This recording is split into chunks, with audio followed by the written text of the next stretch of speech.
magazine en RDC pour la promotion des entreprises. Il est de notre devoir de vous donner l'essentiel de l'actualité qui prévaut dans la vie de vos entreprises. Mesdames et messieurs, bienvenue à ce téléjournal de votre journal télévisé des entreprises magazine. Tout de suite, les titres. Comment répondre efficacement en dotant la République démocratique du Congo des infrastructures viables? Cette question était au centre d'un atelier de 3 jours organisé par la firme Think Tank RDC Atelier qui a réuni les entreprises de construction des routes en présence du ministre de l'ITP Alexis Guizarro. Et puis l'entreprise de transformation de fruits en jus naturel, jus fruits délices, un entrepreneuriat pas le moindre en RDC qui fait ses merveilles. Ça sera tout pour les titres.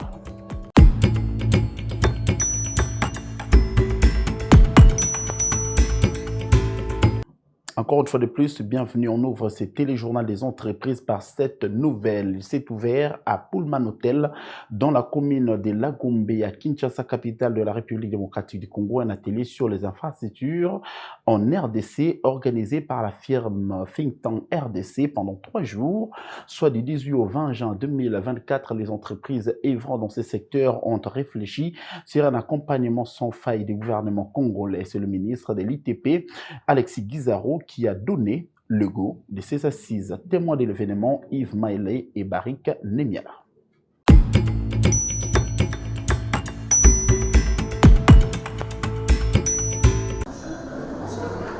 Ils sont venus de différents pays d'Afrique et du Canada pour contribuer de par leur savoir et l'expérience dans les secteurs des infrastructures autour du forum sur les infrastructures en République démocratique du Congo. Ce forum qui s'est ouvert ce mardi 18 juin au Grand Hôtel de Kinshasa, organisé par Think Tank RDC Stratégie sous la thématique accélérer les rythmes et la mise en œuvre de la réalisation de projets d'infrastructure en RDC. Durant 3 jours, les experts du domaine de l'infrastructure vont réfléchir comment accompagner le gouvernement congolais dans son projet de ces derniers quinquennats exclusivement dans l'infrastructure. Déjà, nous sommes heureux d'avoir l'accompagnement du ministre d'État, ministre des Infrastructures, ce qui prouve à suffisance que ce qui est en train d'être fait ici est en cohérence avec le programme du gouvernement qui a été présenté il y a quelques jours lors de l'investiture du Premier ministre. Et nous ici, en tant que think tank, qui est en fait un incubateur de politique publique et de la prospective, nous voulons ici donner des orientations qui donnent en fait des trajectoires possibles pour amener notre pays à l'émergence. Et comme vous le savez très bien, les infrastructures occupent une place de choix lorsqu'on parle d'un pays émergent. Ici, nous aurons lors de ce forum, dans les 2 jours qui suivent, et déjà cet après-midi, des interventions, déjà des panels avec les directeurs généraux, des structures impliqués dans les infrastructures, mais aussi nous avons des experts qui nous viennent un peu de partout ailleurs. Nous avons la BAT qui nous appuie avec un panel d'experts. Vous avez des experts qui nous viennent du Canada, de la Côte d'Ivoire et du Maroc, qui sont les 2 pays invités pour cette seconde édition, qui vont nous apporter aussi les best practices en termes d'infrastructures. Pour le ministre des Infrastructures et Travaux Publics, Alexis Guizarro, ce forum va donner une réponse adéquate aux problèmes liés à la mobilité que la RDC connaît. Nous sommes au début effectivement de ces assises. Ça serait un peu difficile de parler de ce qu'on peut retenir. Mais nous avons voulu participer à ce forum pour donner en fait des orientations sur ce que nous attendons de ce forum. Nous avons indiqué que notre gouvernement, pour matérialiser la vision de son excellence M. Félix Antoine Tshisekedi, président de la République, chef de l'État, pour matérialiser sa vision, le gouvernement s'est lancé dans un plan quinquennal qui va permettre effectivement que les échanges économiques puissent être boostés, mais aussi que les transports des personnes soient aussi facilités par la modernisation des infrastructures routières de notre pays. Après son allocution, le ministre des Infrastructures a répondu à quelques questions de participants pour éclairer la lanterne. Et puis, Ça n'est suivi de la visite des différents stands des entreprises qui accompagnent les secteurs des infrastructures installés au Salon Congo, au Grand Hôtel. Et on va parler de l'autorité des régulations de la sous-traitance dans le secteur privé qui vient de lancer une annonce de l'entreprise CEMOC au sujet d'un appel d'offres. Cette manière de faire entre dans les prérogatives de l'ARSP, appel d'offres qui intervient après avoir testé la validité et la conformité des entreprises qui travaillent dans le strict respect de lois de la République démocratique du Congo en matière de la sous-traitance. Découvrez cette communication. Annonce. L'autorité des régulations de la sous-traitance dans le secteur privé informe aux sociétés sous-traitantes à capitaux majoritairement congolais que la société principale CIMOC Kisanfu Mining SARL vient de lancer cet appel d'offres dont voici les intitulés. 1. Fourniture de mazout, quantité estimée à 18 000 m3, domaine d'activité fourniture des biens. 2. Fourniture d'acide sulfurique, quantité estimée à 60 000 tonnes, domaine d'activité, fourniture des biens. 3. Fourniture de chaux vive, quantité estimée à 24 000 tonnes, domaine d'activité, fourniture des biens. 4. Fourniture de calcaire, quantité estimée à 102 000 tonnes, domaine d'activité, fourniture des biens. 5. Fourniture de ciment, quantité estimée à 500 tonnes, domaine d'activité, fourniture des biens. 6. Fourniture de gravier, quantité estimée à 4000 m3, domaine d'activité, fourniture des biens. Et 7. Fourniture de sable, quantité estimée à 5000 m3, domaine d'activité, fourniture des biens. Pour en savoir plus, rendez-vous sur le site du régulateur, le www.arsp.cd, et suivez les instructions afin de concourir à ces marchés à l'adresse suivante: liguangchao@kfm.cimoc.com. À noter que ces appels d'offres vont devoir expirer le 26 juillet 2024. ARSP, bras armé de l'État pour la création et le développement de la vraie classe moyenne congolaise.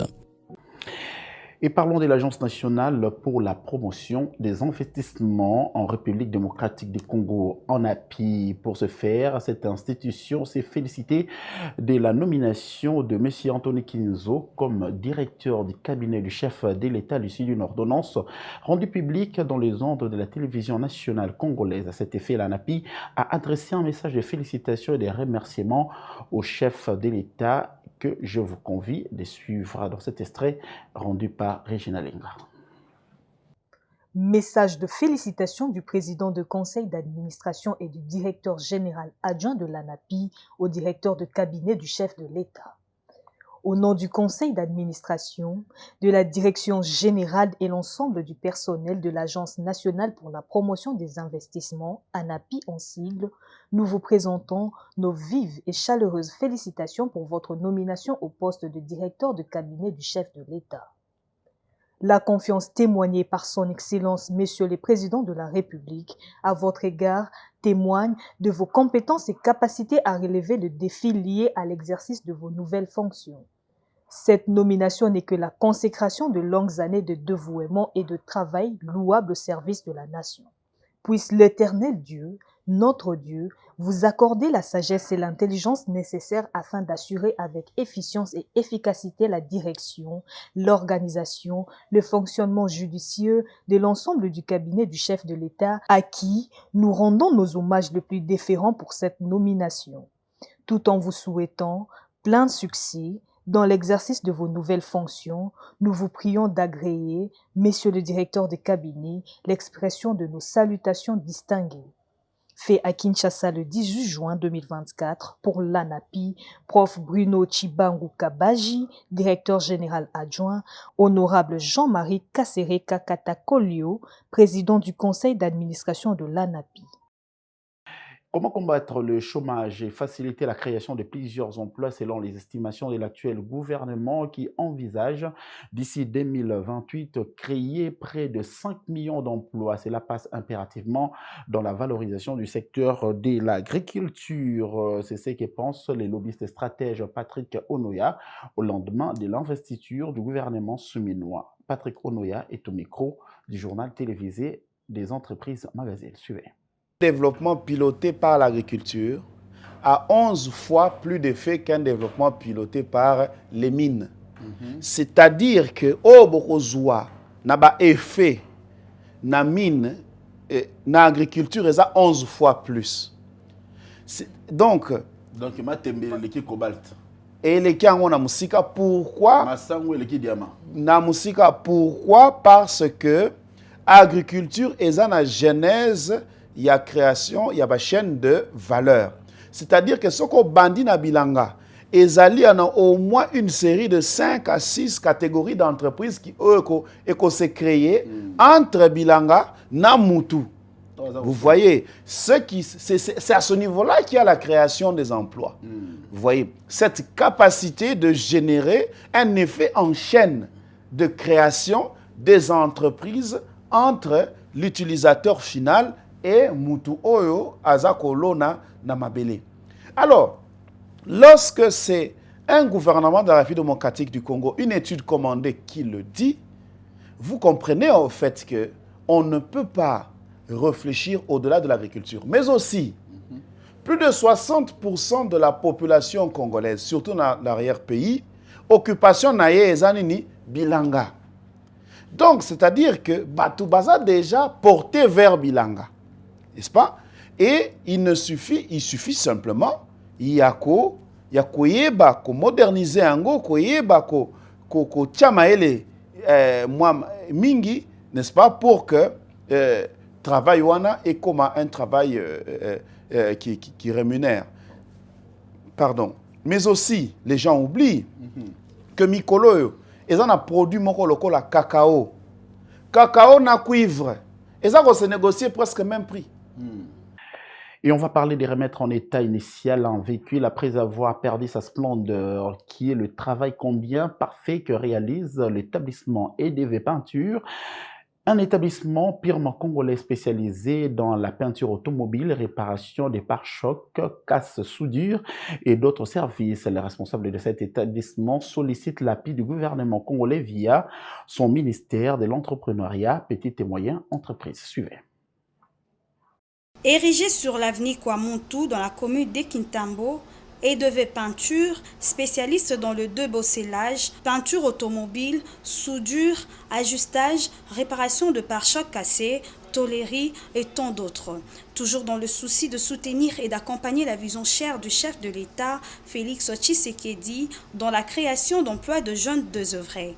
Maître Jojo Mayembo, responsable en chef de cet établissement, dit d'être en ordre avec tous les documents du guichet unique et possède dans l'encadrement et la formation de jeunes qui hier commettaient de forfait et aujourd'hui utiles dans la société. Je suis le maître en chef en carrosserie et peinture. Cela veut dire tôlerie, peinture automobile. On fait la tôlerie, débosselage, soudure et puis mettre la peinture auto. Bon, les taxes de l'État, tu vois déjà il y a les numéros de l'impôt.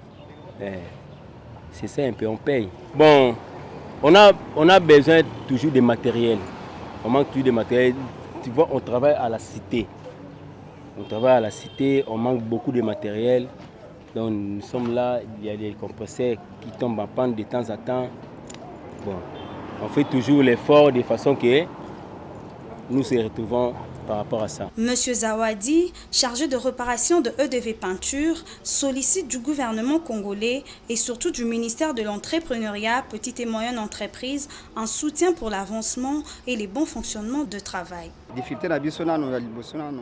Notre première difficulté est que nous travaillons dans la rue. Nous voyons sous d'autres cieux, l'État prend en charge les petites et moyennes entreprises. Pour notre cas, l'État pourrait nous acheter une parcelle comme prêt et nous allons rembourser peu à peu auprès de l'État jusqu'à ce que nous allons nous développer. Nous formons beaucoup de gens dans ce travail. Il y a des colonnes de Kitambo qui ont abandonné le banditisme urbain après avoir appris ce travail. C'est vraiment une société qui pourrait aider notre pays pour contribuer à la réduction du taux de chômage. Signalons par ailleurs que le développement d'un pays passe avant tout par les talents de chaque jeune. car la jeunesse est l'avenir du pays. Que le ministère de l'EPEME soutienne ces entrepreneurs dans l'exercice de leur métier et dans de bonnes conditions pour l'avancement de notre beau pays. Et si vous ne le savez pas, combien coûte un bloc de briques fabriqué de manière artisanale à Kinshasa? Une question qui a tout son mérite quand on connaît que la RDC dispose des usines de calcaire, un marché de briqueterie à Kinshasa qui devient en vogue. Et cela tente plus d'un entrepreneur. Tentative de réponse dans ces reportages que je vous convie de suivre. Construire sur l'ensemble du territoire national ne devrait en aucun cas poser problème si une industrie nationale s'est développée en mettant en place un dispositif de production à grande échelle. Curieux est de remarquer que la briqueterie se développe auprès de particuliers. La caméra du journal télévisé des entreprises magazine s'est promenée, se situant sur la première rue Lumété au quartier résidentiel où une briqueterie dénommée Kapumalila la Blonde, spécialisée dans la fabrication et dans la vente de briques pleines, de briques creuses, la plus populaire en maçonnerie, de briques monomures. Un entrepreneuriat qui s'impose très vite, jouant un rôle important dans la garantie de survie familiale. Quelle est donc l'alchimie autour de la fabrication de ces matériaux au cœur de la construction de grandes bâtisses en République démocratique du Congo? Ici, dans la briqueterie Kapumalila la Blonde, la base, c'est la terre argileuse mélangée avec la poussière et du ciment, puis vient la pâte pour enfin donner lieu à ces matériaux en état d'usage. Cet entrepreneuriat en vogue sert de gagne-pain de familles nombreuses et pourtant sujet de menaces de la part de certaines autorités, dont le nom ne peut être cité. Face à cette tractation, Madame Kapumalila la Blonde, responsable de l'établissement, lance un message aux autorités compétentes. Vraiment, le gouvernement a aidé. Le gouvernement doit nous aider. Nous accusons personne, mais je ne dis que la vérité. Je viens de perdre mes 4 millions de francs congolais, moi qui suis une pauvre maman de 72 ans d'âge. Monsieur Jekoku m'a causé trop de tort sans se rendre compte de mon âge, tandis qu'il a aussi une mère. Il a envoyé ses hommes pour démolir mon établissement alors que j'ai des documents qui m'octroient le droit d'occuper. Ici, j'ai fait 2 ans, mais également à Kaouka. 4 millions de francs congolais, c'est 100 sacs de ciment au moment où je dois payer mes ouvriers. Je suis quitte avec mes petits moyens. J'ai 35 ouvriers et par sac, je paye 10 000 francs sur une brique à chaque ouvrier. 35 personnes au Bazali. Existant depuis 4 ans, la briqueterie Kapumalila la Blonde a, au-delà de sa mission entrepreneuriale, aidé l'État à remettre sur le rail le recalcitrant d'hier. L'un des ouvriers se pointant en conseiller s'exprime à ces termes. C'est à la sueur de ton front que tu mangeras. Mon père ne m'a pas appris un métier, combien même qu'il m'a scolarisé. Je ne vais pas ravir le bien de paisibles citoyens. Je me contente de faire ces métiers que j'ai appris. Et je travaille à la briqueterie pendant un moment. Ces métiers m'aident beaucoup. Ceux qui commettent de forfaits vont à Kanyamakasese.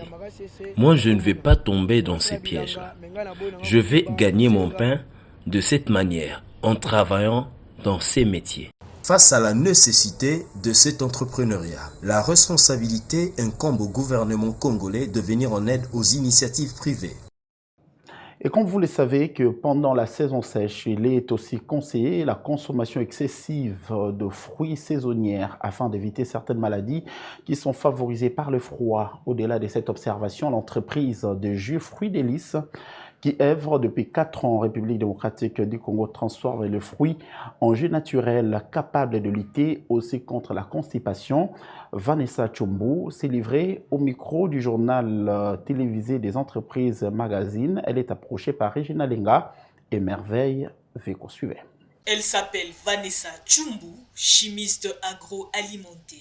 Convaincue que le fruit de son pays, la République démocratique du Congo, valent plus que de l'or et ayant un autre destin que de pourrir par terre, décidée depuis il y a 4 ans d'en faire un bon marché car contrairement aux jus en plastique vendus partout dans la capitale Kinshasa, ces jus naturels fabriqués à base des ananas sans rajout artificiel, riches en vitamines A et C, voire en caroténoïdes, diminuent les risques d'accidents vasculaires, facilitent la digestion et atténuent les maux de dos ainsi que les douleurs gastriques. Vendue à 3 $ la bouteille, cette entrepreneur congolaise met à la disposition de la population congolaise de la qualité pour sa consommation. Sur la question de savoir où s'est procuré ce fruit, cette dernière nous fait savoir qu'elle se le procure à Kinshasa, la capitale, ou dans la province du Congo central en cas de carence. Et pour se rassurer de l'alchimie autour de la fabrication de ces jus de fruits, on n'a qu'à voir comment s'est fait ce mélange pour donner les résultats que nous avons sur ce bouteille de 35 centilitres allant de 6 à 9 mois de conservation. Consciente de l'objectif qu'elle poursuit dans la transformation de fruits, cette dernière justifie son choix dans ce domaine qu'elle a librement... Anissa Tsumbu Pibwe, Madame Pibwe, je me suis mariée il y a quelques mois. Alors je suis fondatrice de la marque Fruits de Lys. C'est un jus en fait, c'est un jus de fruits naturels. Donc Fruits de Lys, c'est une société qui œuvre dans le secteur agroalimentaire, donc précisément dans la transformation des fruits en jus de fruits. Alors, nous transformons aussi, à part les fruits, nous transformons les racines, telles que le gingembre, parce que nous faisons généralement des cocktails à base de racines, comme le gingembre, à base de fleurs, comme les fleurs d'hibiscus, qu'on appelle communément le bissap. Et aussi, nous utilisons l'ananas, la passion, le fruit de passion, donc le maracuja. Le seul solo que nous avons, c'est l'ananas. Alors, en fait, nous avons créé Fruits de Lys dans l'optique de pouvoir valoriser un peu le terroir congolais qui est riche en fruits. En tout cas, notre pays est bondé de fruits. Nous avons voulu aussi apporter une valeur ajoutée à nos produits, à des produits congolais, made in Congo. Parce que ça, c'est fait ici, c'est vraiment proudly DRC. Certainement, il y a plusieurs catégories de personnes qui vont me suivre, beaucoup plus la jeunesse aussi. Alors, j'encouragerais les jeunes, ceux qui, par hasard, auraient des idées comme ça d'entrepreneuriat. C'est pas facile. Dans le monde entrepreneurial, on a beaucoup de défis. Je vous ai parlé de l'emballage, le verre qui est difficile à avoir ici sur place, mais tellement qu'il a assez d'avantages, nous nous accrochons quand même pour avoir un produit de qualité. Alors, ça fait partie des défis. Le courant, de l'eau, vous voyez, ce sont des défis majeurs. Parfois, nous avons eu à perdre la matière première. Nous coupons les ananas, nous les arrageons, mais il n'y a pas de courant. Dans l'attente de trouver des partenaires idéaux pour élargir des points de vente de ces produits, les supermarchés Food Market Huilery et Saint-Luc, Mabele Cop à Kintambo, Nombrilisme Matadi, ainsi que l'hôtel-résidence des Marika à Gombe servent des distributeurs de ce produit. Profitant de cette occasion, Madame Tsumbu sollicite du gouvernement par l'entremise du ministère de la Santé les subventions pour booster l'entrepreneuriat local, vecteur de création d'emplois. Une autre manière de gagner son pain à Kinshasa, capitale de la République démocratique du Congo, réside dans la fabrication des tam-tams qui servent d'instruments de transmission de sons souvent utilisés dans les églises locales, malgré sa fabrication artisanale, auprès de Kinois, qui se trouve dans une périphérie de quartier 1, nous sommes dans la commune d'Endjili. Ces derniers plaident pour une attention soutenue des autorités en vue de rendre cette activité plus industrielle. Un constat fait par Barik Nemiala et Bob Togé Emmanuel.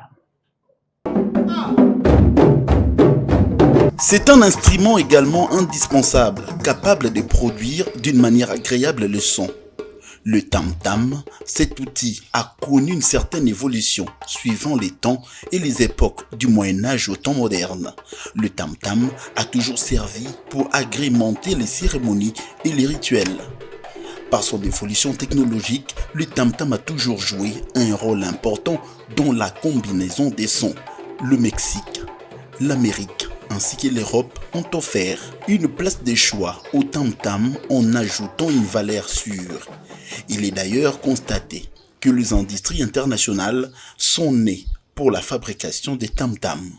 En Afrique, plus précisément en République démocratique du Congo, le tam-tam est resté artisanal, donc fabriqué de manière ramassée, ce qui nous amène à visiter ces fabricants des tam-tams dans la commune d'Endjili quartier 1. On se sert de la peau de vache abattue. Cette peau nous sert à mettre la corde pour que ça donne du son au tam-tam. Et on s'approvisionne des fois dans les abattoirs où les vaches sont tuées.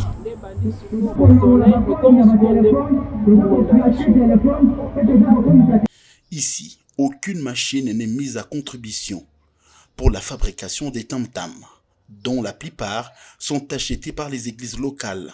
L'ingénierie ancestrale fait l'affaire pour aboutir à un résultat sans faille. Tant de fois on a plaidé pour que le gouvernement nous vienne en aide. Mais cela a été aussi de notre faute, car après la visite d'une autorité ici dans notre atelier, on s'était désolidarisé. Mais tout ce que nous demandons, c'est des barres de fer des 12, car nous avons l'ingéniosité.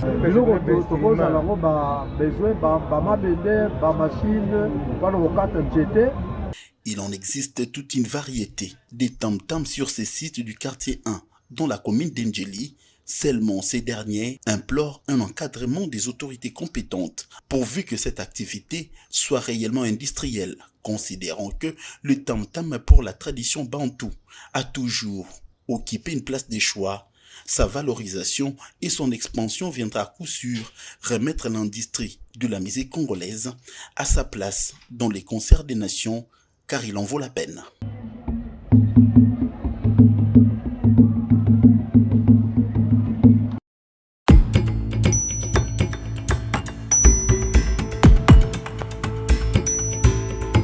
Et on va prendre cette transition dans notre rubrique Focus Dossier de cette édition du journal télévisé des entreprises magazine où on vous amène à la découverte des chips faits à base de patates, ce qui est de la préférence de plus d'un quinois, mais le mode de sa fabrication est seulement un grand merveille, un véritable entrepreneuriat nécessaire de soutenir. Suivez. On en mange, mais sans en connaître l'origine de sa fabrication et aussi les efforts consentis pour obtenir ces chips qui ravivent le consommateur quinoa à longueur des journées. Il suffit d'observer les arrêts des bus aux universités, marchés, ainsi que dans certains endroits de forte concentration. Nous sommes au quartier Kauka dans la commune de Kalamou, l'un des quartiers des 24 communes de Kinshasa, la capitale. Cette usine artisanale de chipserie attire l'attention du journal télévisé des entreprises à la découverte de l'alpha et de l'oméga dans le processus de fabrication de ces chips à base de patates douces appelées à lingala mbala et alanga, un entrepreneuriat simplement congolais qui est dorénavant en vogue auprès des vendeurs ambulants. Pelé, nettoyage et râpage, c'est la magie qu'utilise cette usine de chips. tosala yango chaque jour so toke soma mbala toye nango toye osala yango awa so tosisi osala toke teka toke soma mosusu yango wana ndenge tosala bambala oyo chasse moko 500 tobana mosala na 6h ou bien 7h tosisi ndenge tosala basaki so tosali saki moko tosisa ba 10h so de saki tosisi ba 11h 12h. Après râpage et lavage, ces patates douces se transforment en chips à l'aide de cette marmite à huile végétale connectée à l'électricité. Rien que par le petit moyen de bord, cette chipserie a la capacité de produire plus de 500 bottes de chips par jour. Une botte compte environ près de 200 sachets chips, un moyen de vivre pour ce jeune gens dans un pays où le travail est difficile à trouver. Voici les activités que le ministère de l'Entrepreneuriat, Petites et Moyennes Entreprises et les structures mises en place pour la promotion de l'entrepreneuriat, comme l'Agence nationale de développement de l'entrepreneuriat congolais, Fonds de garantie de l'entrepreneuriat au Congo et Fonds spécial pour la promotion de l'entrepreneuriat et l'emploi de jeunes doivent soutenir pour rendre réelle la vision du chef de l'État Félix-Antoine Tshisekedi, celui de faire des Congolais des millionnaires à l'aide de l'entrepreneuriat en interne.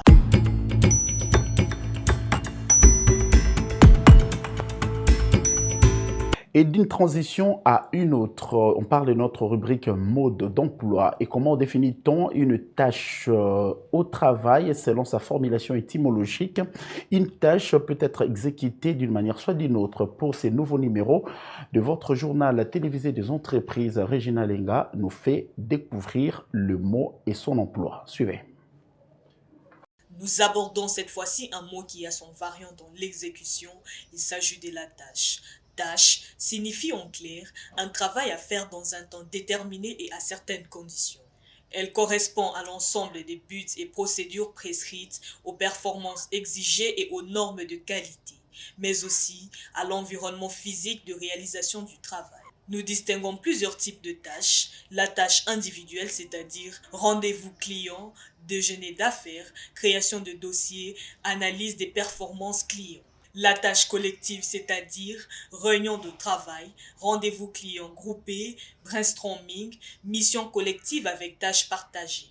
Soulignons que pour organiser de tâches au travail, il faudrait identifier les tâches à réaliser, prioriser les tâches, créer un emploi du temps, utiliser un outil d'organisation de tâches, commencer par la tâche la plus complexe, le post-it, la to-do liste chronologique, le planning hebdomadaire ou mensuel. Pour mieux répartir les tâches, il faudrait définir les enjeux organisationnels, opter pour un management horizontal et participatif, encourager l'esprit d'équipe et sa bonne cohésion, mettre en place dans une organisation claire et cohérente, favoriser les actions permettant d'améliorer la qualité de vie au travail. Retenez que la planification de tâches est primordiale car elle permet de définir l'enchaînement logique des tâches entre elles et dans les temps, d'exprimer un besoin en ressources aux moyens, d'analyser les charges de travail, de prendre en compte les facteurs de risque, contraintes extérieures au projet. Planifier des tâches, c'est déterminer leur ordre d'exécution les unes par rapport aux autres. Il s'agit donc de repérer les antériorités de chacune d'elles. On distingue les tâches simples et les tâches complexes. Parfois, une tâche n'est précédée que d'une autre antérieure, c'est-à-dire exécutée avant.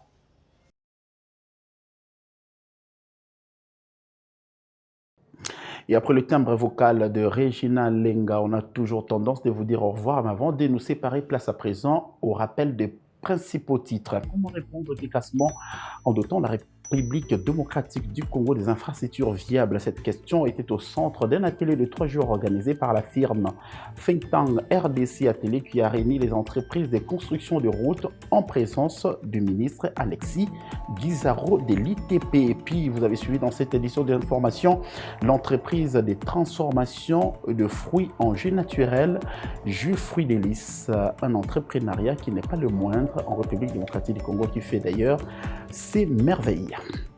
Ce journal est complètement fini. Merci à toute l'équipe qui a participé à son élaboration. Je fais un clin d'œil à Bob Togia, Barik Nemiala, Regina Lenga et Elim Flavio. On se retrouve dans un prochain numéro, toujours avec le même plaisir de vous informer. Au revoir.